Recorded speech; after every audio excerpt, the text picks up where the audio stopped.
All of the assignments for the course are due on Monday the 16th before midnight. Do not wait until the afternoon on Monday. Post them Monday morning, or post them tonight, or post them already. Maybe some of you actually have them posted already, and that's great. You guys are the safe ones. If the system goes down on Monday at 11:45, there's nothing I can do for you. Even though it's before the deadline and you weren't able to upload it, you had the last 16 weeks to upload it. So there's nothing I can do for you. You can beg and, beg the tech support people to fix the issue. But lo and behold, inevitably, the system goes down. So make your deadline about afternoon on Monday if you're going to do it that way. Or make it this weekend, so like maybe by tomorrow night, all of this stuff is uploaded. Safer that way. So a lot of people are asking me questions about a lot of different subjects, so I figured I'd just go over all the assignments and then you can double check to see what you did. If you did something that was not necessary, don't worry about it. You don't have to submit it again. So if you did something, I go through and I say, hey, you don't have to put a spinner in there or something, or you don't have to do this, but you did it. That's not a problem. But if I say something that you didn't do, that might be a problem. You can go ahead and resubmit it. So I'm going to go through all 6 assignments. Some of you have already turned them in already. Some of you haven't. You may have half of them turned in. So you can always change it. You can always submit it again. You can't get rid of your first assignment. Your first assignment will stay there. I only look at the last one. If it's not the last one that you want, you put it in 5 times, but you really like the first one, put it in again and tell me that you like the first one. Or resubmit it over again, so now you have 6 of them in there instead of 5 of them there. Another thing, side comment about online classes. Contrary to popular belief, it is okay for international students to take 1 online class per semester. They do it at Cal State East Bay. I teach at Cal State East Bay. My international students over there, some of them are you guys. Some of you guys transfer over there and come from over there and come back over here. Their rule is the same as ITU's rule. How many RFEs do they get? 2 out of 3 students get an RFE. How many comes here? 2 out of 3 students will get an RFE. It's just the nature of Homeland Security right now. It has nothing to do with taking online classes. Some of you who don't take online classes will have your OPT denied. Because you didn't take any online classes? I don't know. How does that reasoning work? It has nothing to do with whether you take online classes or not. It has nothing to do with it. We've had people have denied OPT requests. And we just started online classes. So it has nothing to do with the online classes. Maybe there's a crystal ball someone can look into and say, what causes that to happen or what? I think it's random, actually. And I think what they're trying to do with the OPT stuff is the same thing that they're doing the RFE stuff. They just doubled it or increased the amount of issues. Why? I don't know. Maybe the government doesn't. I don't know. Maybe they're trying to be stricter because they got a lot of feedback from all of the problems that have happened with international students over the last 5 years or 6 years or so. So they've really changed their policies. Yeah, I have a question in the back. 1 course per semester. And I guarantee you, I can guarantee you actually, it's not going to cause you a problem. If you take more than 1 course per semester, which they won't let you do, they won't let you register that way, that will cause a problem. You have to have a majority of your load, and there's rules. If you go to the CEVA's website, you can see the rules. there's rules. You have to take in-class classes. But 1 class of your load, if you're a full-time student, can be taken online. And it's 1 class per term. You're on a trimester. The online classes are actually 2 sessions, session 1 and session 2. You can only take 1. 1 in session 1 or 1 in session, there's no and here. It's like the car commercial, no and. It's 1 over here or 1 over here, but not both. They won't let you register for that because that's a problem. You can only take 1.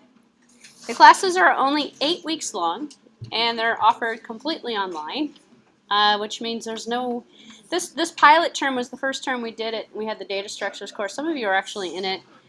We had the online 100% and then we had the final exam. Actually, it's this week on Wednesday.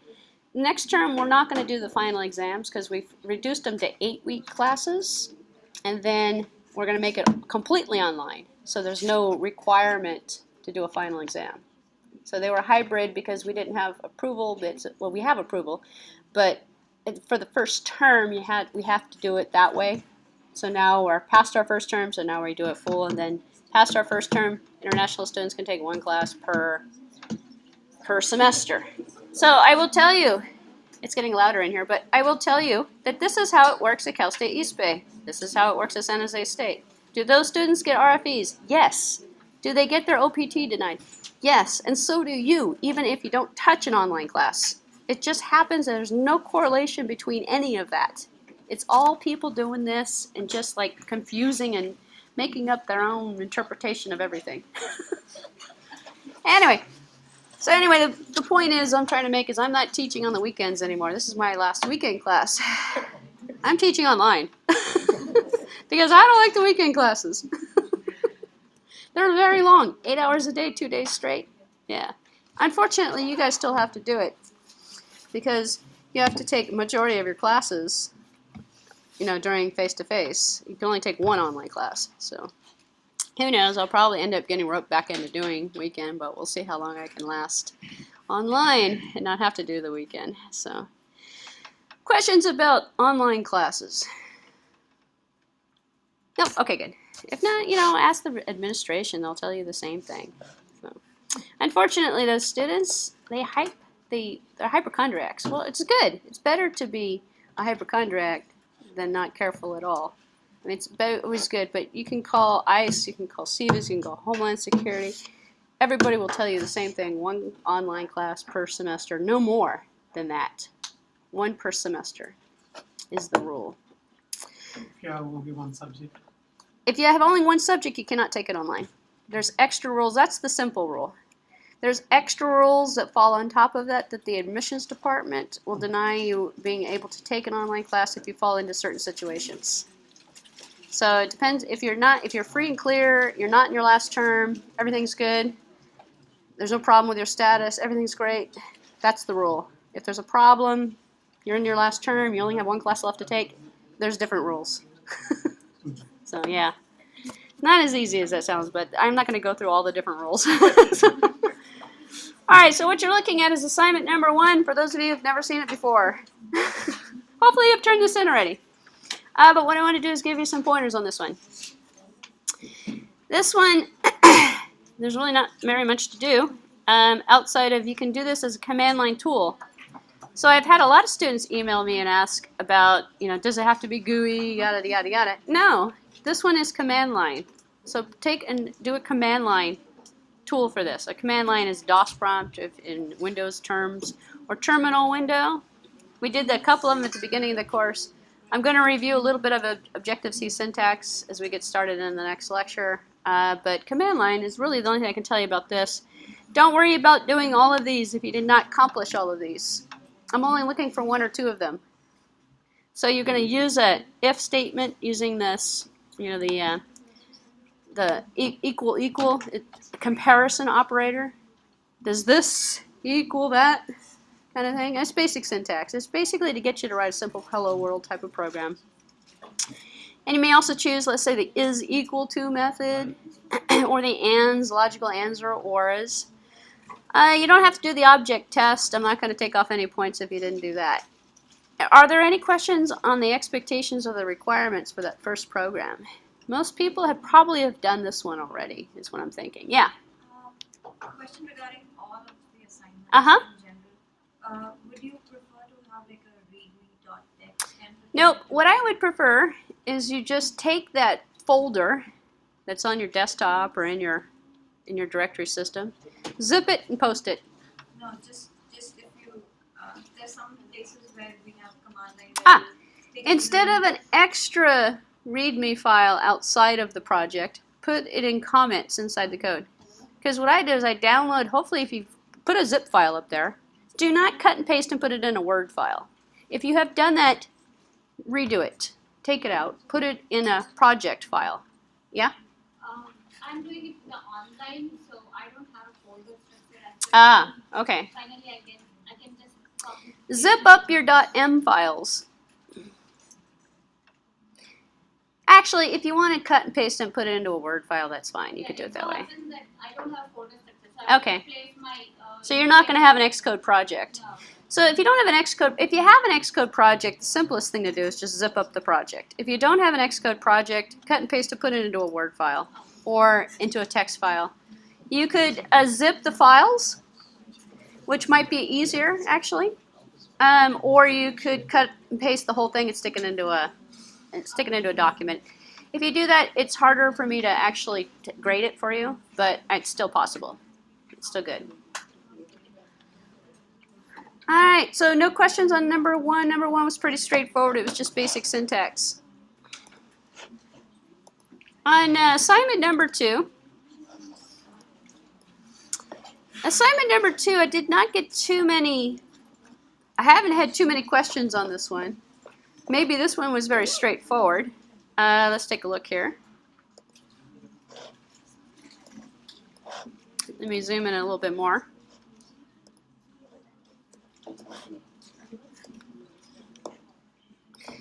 All right, for this one, there was a date class and then there was a payroll class. I'm not going to nitpick all the format stuff. So if yours is slightly different, you used minus signs or blanks instead of forward slashes or something, don't worry about it. If you put them all together in one driver program, don't worry about that either. That's fine as well. So you can have a separate date class, you can have a separate payroll class, a separate day of the year class, and you put them all together in a main program. That works out best, actually. You don't have to do it that way if you did them all separately. So, word of caution. What kind of words of caution are on this one? Not much. So there's not really no words of caution. This one's pretty straightforward. No words of caution I can possibly think of. You have a member function called print. I guess the word of caution was demonstrate. In the assignments, if I say write a driver program that demonstrates the functionality, run the print method on your objects.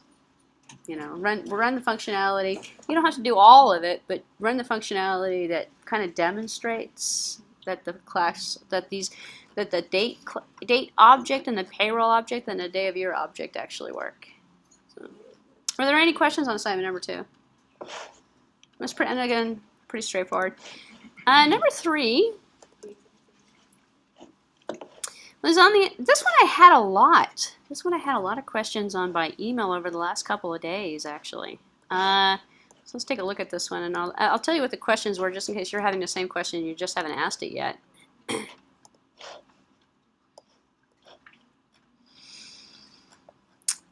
The purpose of this one was to show you the inheritance, and I am looking for property and synthesize to be used. So the questions that were around this were more along the lines of, well, does this have to be GUI? No, it doesn't have to be GUI. Command line works for all of these assignments except for the last one. You can use any data types that you want. You can actually create and use the date class from the previous assignment in here. So the questions are, can we reuse code from the previous assignment? Yeah. Does it have to be GUI? No. Do we have to use property synthesize? Yes. Older versions of Xcode, really old versions, don't support property and synthesize.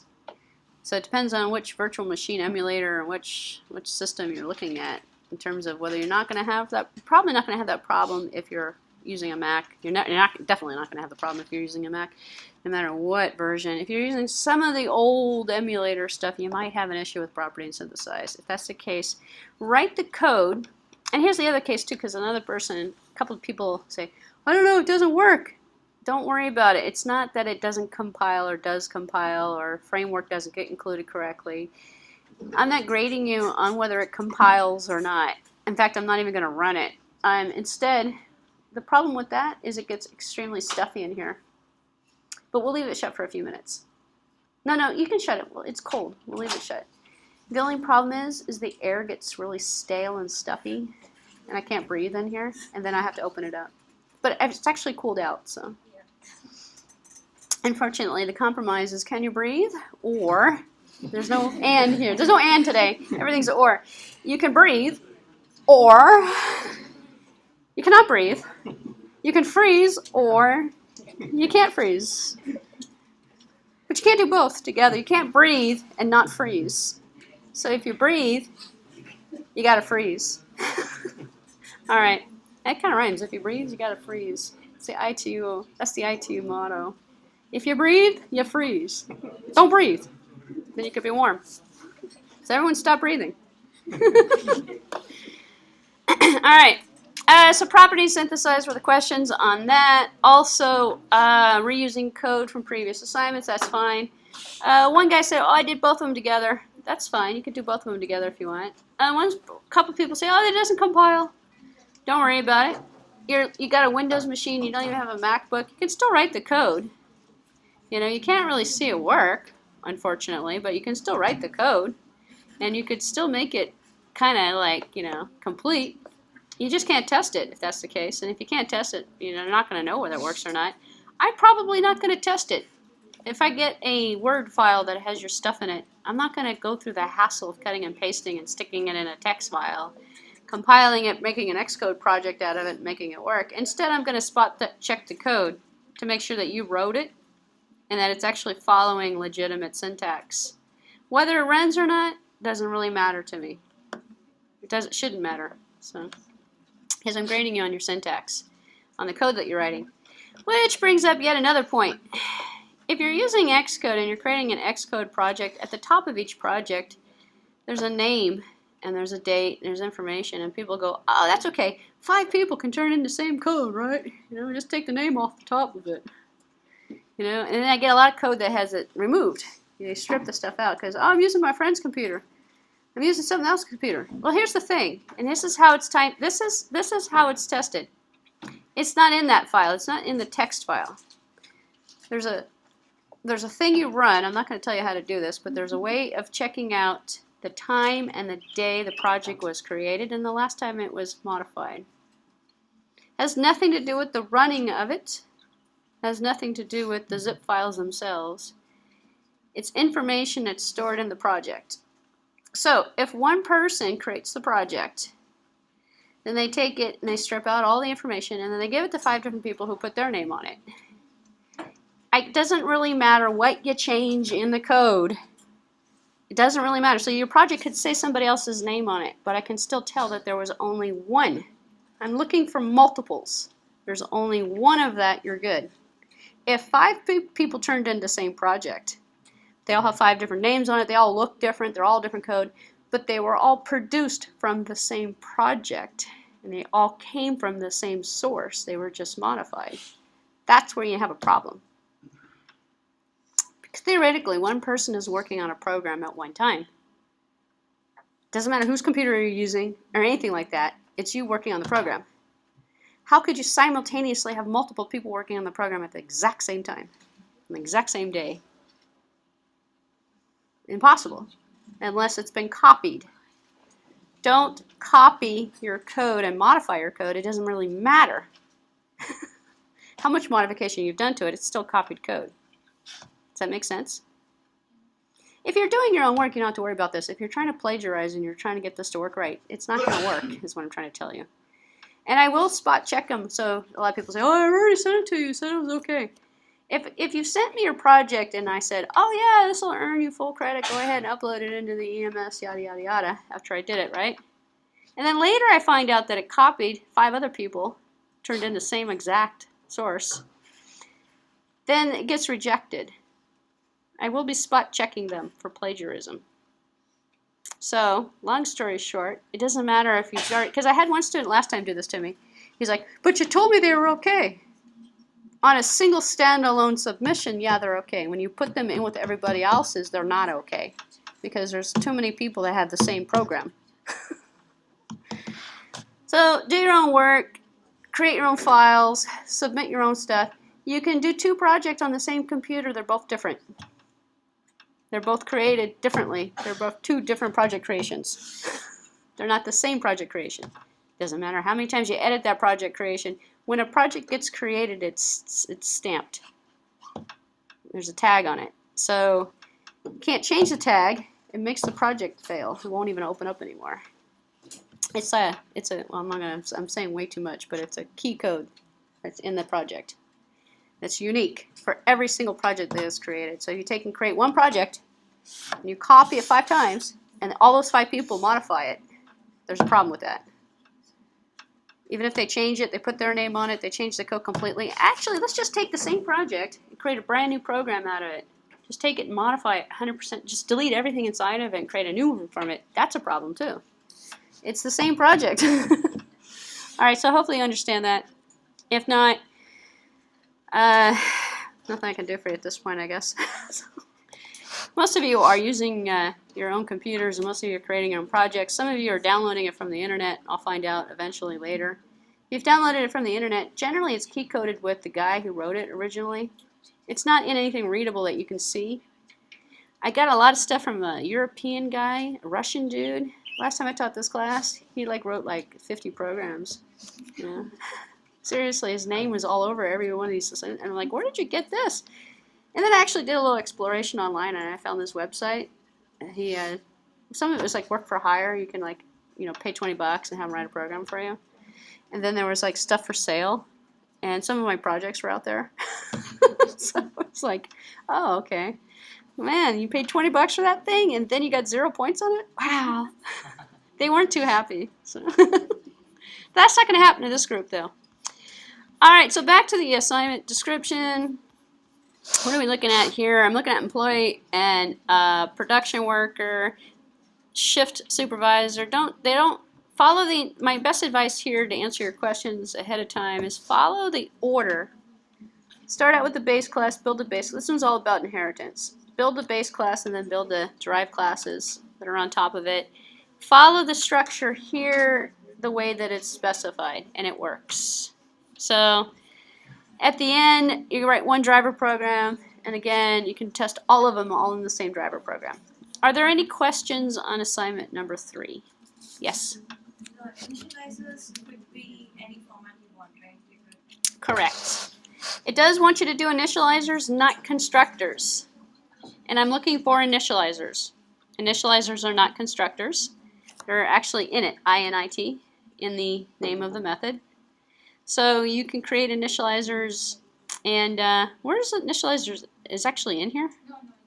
Oh, it's the next one. This one doesn't have initializers in it. If you did not do initializers for this one, don't worry about it. You don't have to.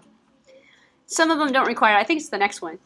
But yeah, their initializers are separate form, not a constructor. In Objective-C, we don't actually have constructors. Well, we have convenience constructors. Right. But So you can just do the init with whatever and then pass parameters. correct. When you make your instances of objects, actually for all of the assignments, except for the ones that tell you otherwise, you can just run alloc and init. Right. Yeah. The normal thing. Just the normal init, and that's the init that comes from super. Right. That's the superclass object. Questions on this one? All right, let's move on to number 4. Most people have questions on the last one, I think, but let's say 4. Yeah, people have problems with the logic of this one. They get all confused with the abstraction of this parking meter and this thing here. Okay, so the last assignment, the goal of the last one was inheritance. Inheriting objects from objects. This one is different. This one is the objects that aren't inheriting from each other, but they're working together. So it's not really about inheritance. Instead, you have this parking ticket simulator. You do not have to make a GUI out of this, by the way. So people commonly ask me about GUIs on this one. Not only the last one is a GUI. You don't have to do GUI on this stuff. So what are you going to put then on the output? You're just going to put something on the command line console on the prompt that says, parking ticket issued. Car parked. Or you're probably going to park your car first. Car parked. Police checked meter, expired, parking ticket issued. Something like that. On each one of the objects that gets performed on the other objects. And make it simulate it so the car, if the car never parks past its allocated time, it's never going to get a ticket. Alright, so the idea here is you're setting up classes that work together to simulate the police officer issuing a parking ticket. So you don't have to create objects of police officers or anything like that. You just put stuff onto the command console. We have the parked car class that simulates the parked car. Parking meter simulates the meter. And parking ticket simulates the ticket. and the police officer. So separate out the functionality into all of the different components. Not actually that hard. It's not actually hard at all, especially after you've written the first 3 assignments. The 4th one is pretty easy because it's all the same stuff over again. That's part 1. There is part 2. You need to do both parts. Part 2 is the car instrument simulator. So on the car instrument simulator, again, you're just going to use command output system or NSLog or something. You're using a command prompt or command project type. You have the fuel gauge, you have the odometer, and when the car goes, you can read the rules. Now, you don't actually have to fill it up for, actually if the program is running on its own, you can hard set all of the values. You don't have to ask for user input. You don't have to use it. It doesn't have to be an interactive program. It can simply be a simulation. Simulation starts up, makes an instance of the object, the fuel gauge, and the odometer, and then when the car runs and it runs out of gas or burns up the fuel, it fills up the gas tank, and then it's got the speed. And however you want to design the functionality is fine. In this point here, you don't have to have the odometer go up to 999,999 miles. You don't have to simulate that. I'm not going to look for that. I'm also just in the above one, I'm not looking for all of the details. If you want to change the details around, change the cost of the parking ticket or something like that, you can change the logic around. I just want you to make the classes and have the basic simulation work. Are there questions on number 4? Yes? Did you have a question? Yeah. So I have both the things in different projects. Okay. So I zip them separately, put them in a folder. Perfect. Again. Perfect. If you do them separately, which this would you actually probably would do separately because they're like 2 separate concepts, then zip both projects together and post them, or you can also zip them separately and post them separately. It's up to you. But if you do that, go part 1, part 2, so I know it's not a duplicate. Right. And you don't have to resubmit it. If you zip them into one, that's better. So putting them into one file is the preference because then I only see one file.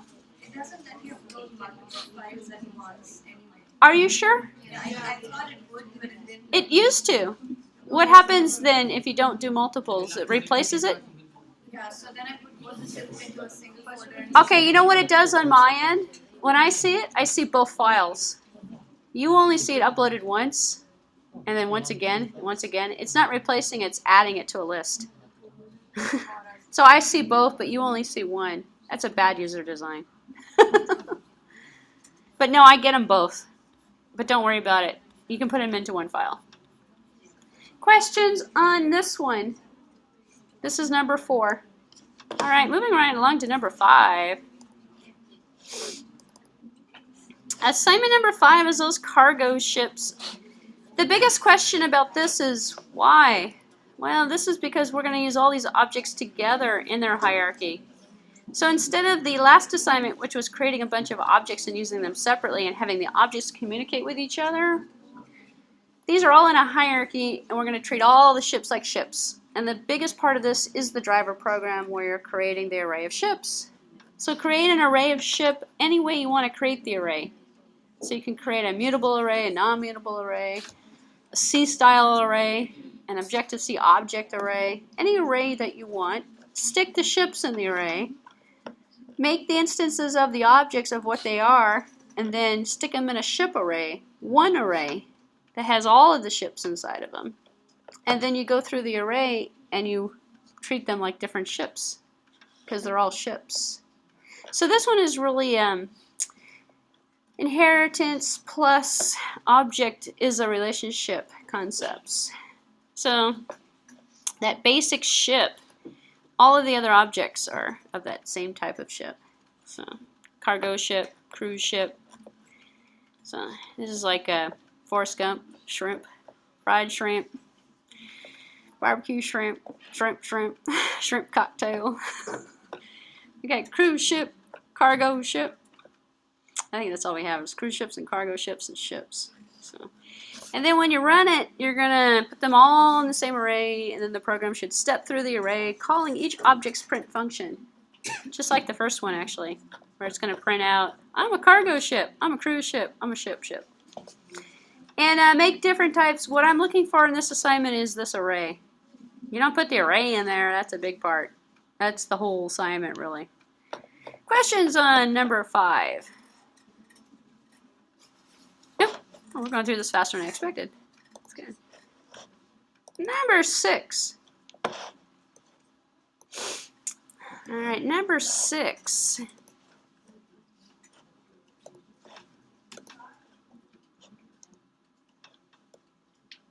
Lucky number 6. I told you guys last time, but hardly anyone heard me or remembered. You do not have to create an OS X. You could create an iOS. You can do an iPhone. If you haven't noticed, or iPad, or Universal app. If you haven't noticed, that's all I've been doing in this class.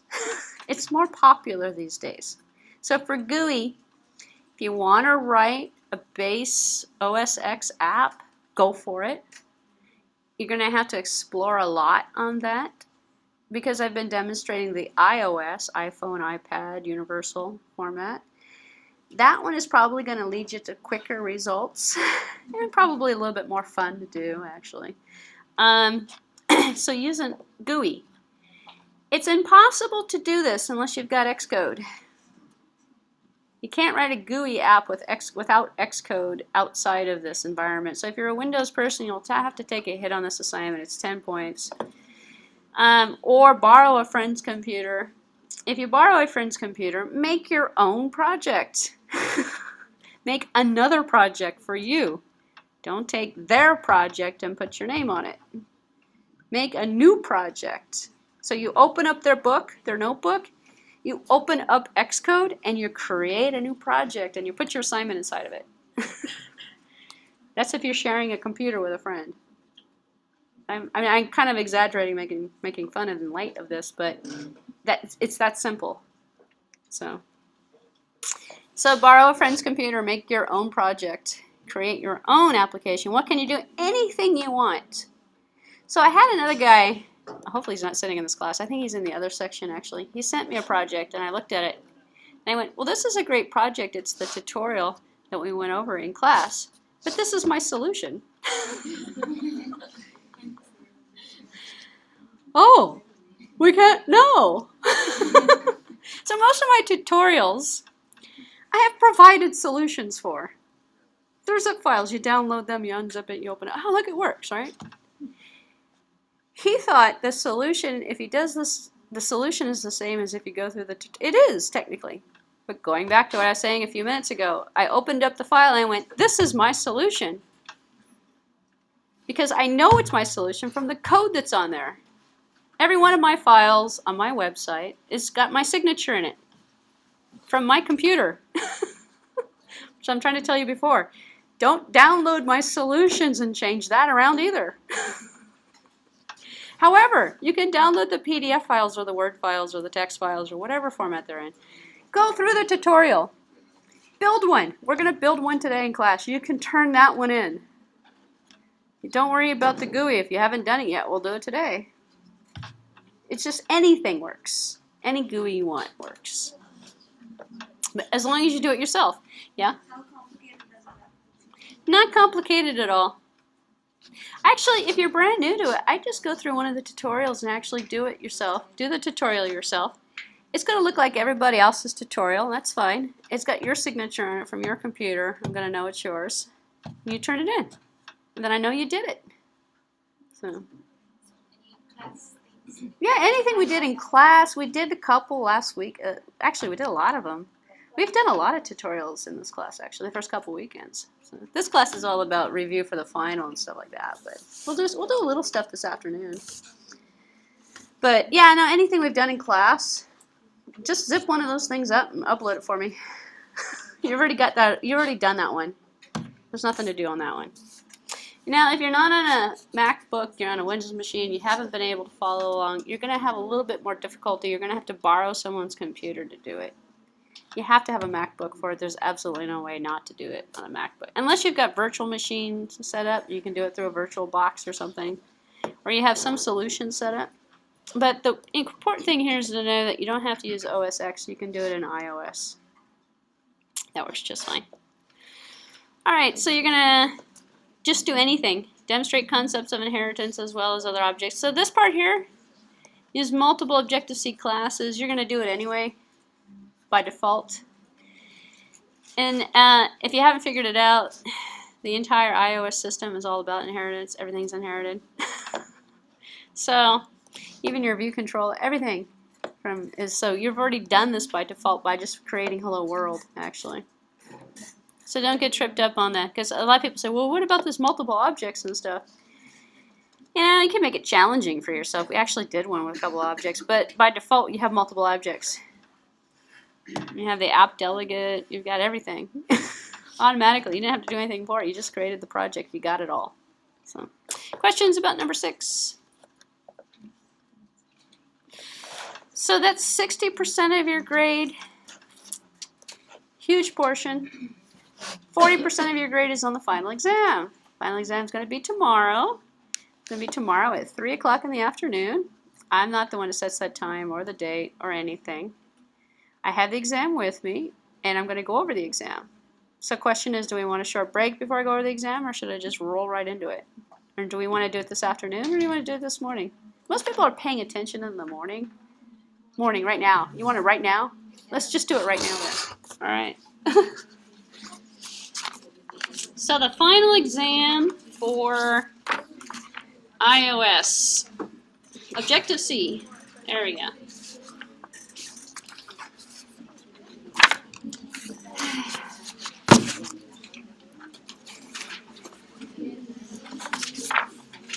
Now I don't really have anything to show, so for people who are listening to this, I'm going to record this. You'll have to go back. Actually, here, I'll stop this recording, actually, and I'll do the final exam review as a separate recording. So let me stop this one here.